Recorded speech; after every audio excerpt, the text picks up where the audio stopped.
for the next generation. And what differentiates the Kendall Moore Show from every other show is you get the real. It's uncut. I love this show. You are the talk of WVON. Let me tell you this. She's here from the Safe Kids Chicago, and we're having a real intricate and intimate discussion. Again, not a phenomenon, not in my eyes, not coincidences, if you ask me. And Jessica, I certainly appreciate you being here. Davita is here also to join in on this conversation. Jessica, before we went to break, you discussed people checking the televisions, them checking the furniture. But Jessica, my thing is this. The same furniture, the same televisions, and I can see maybe it happening once. It's almost like riding in the car, and you have a better chance of being killed in the car than riding in the airplane, if you will. Absolutely. Like now, all of a sudden, there's something behind this, and I hate to say it, but I will say it. I just can't blame it on the malfunctioning furniture or televisions right now. But the safety is number one. I guess that's what it is. Right, and if I can offer one thing real quick, Kendall, about this is just something that we have speculated on. There hasn't been any research done on this, but I think it makes perfect sense. What we think is happening as more and more families get flat screen TVs, because they're a lot more affordable now than they used to be. Some of these injuries and deaths are occurring from flat screens because people don't think to anchor those TVs, but really they're a lot less stable and they're easier to tip. And when people buy a flat screen and maybe they put it in their living room on their TV stand, they take their old tube TV and we think they might be placing it somewhere and not thinking about the safety of the furniture they're putting this big old TV on. Maybe they're putting it in their kid's bedroom on a flimsy dresser, on something that's not intended to bear that weight, or maybe they're putting it down in the basement on something, just getting it out of the way. And we think some of these injuries and deaths are happening when people replace their TVs and they do some shifting of where the TVs are located in the house.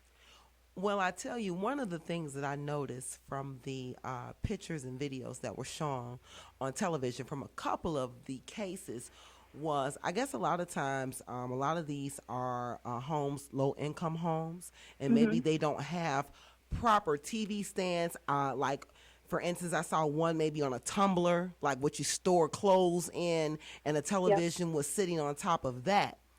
But I guess where the question comes in that makes people speculate is no different than we watch the news and cases and things that happen.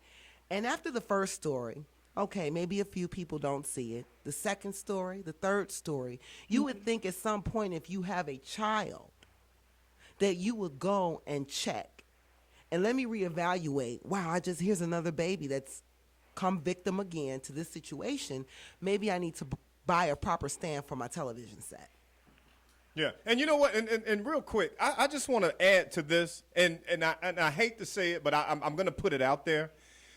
Sometimes folks see things, and it becomes real convenient for them. Yeah. And that's a conversation, Jessica, when we let you go, that Davita and I, we're going to pick up. But I want to put that out there. 591-1690 is the number, folks. It's not a phenomenon. It's just not. And flat screen TVs have been here, since the early 2000s. And so, yeah, a lot more folks who are economically challenged, they can't afford them. And a couple have fallen on the children. But when we're looking at it, I think we really need to have a hard look at it from a community standpoint. Let me take a phone call real quick. Antonio, how are you? Welcome to the Kendall Moore Show. Kendall, how are you, brother? Man, a great show, and you're making a great point. But back in 2000, I think I remember seeing flat screen TVs at the Sony shop. Man, those things like $10,000. So I really think now that they're becoming more affordable. People are playing carpenter, trying to hang them on the walls themselves, not knowing, a lot about general contracting. You need to hit a stud. And let's say even if you don't do that, where does your parenting, which is supposed to be the safety net? Big, right there. Very good point. Yeah, go ahead.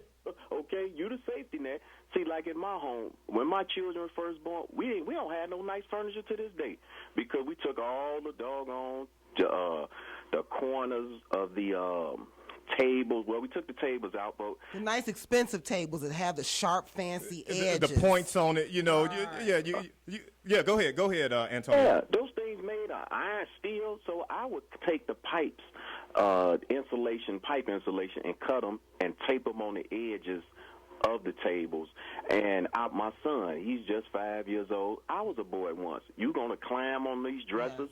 And I didn't buy nothing expensive. I put a screw in the wall, and our boss got some wire, and I anchored his dresser to the wall because I'm not gonna be in the room watching him all the time. I already know this. Understood. Yeah, anchor. It's we got a little stand in the kitchen. My wife can turn her back while he climbing up on that. He doesn't. He's not a climber, but they're children. I'm supposed to be the safety net. That's right. Yeah, you are. Hey, Antonio, thank you, man. Have a great weekend. I certainly appreciate it. Jessica, stay here, folks. Stay here. 591-1690 is the number. It's the Kendall Moore Show.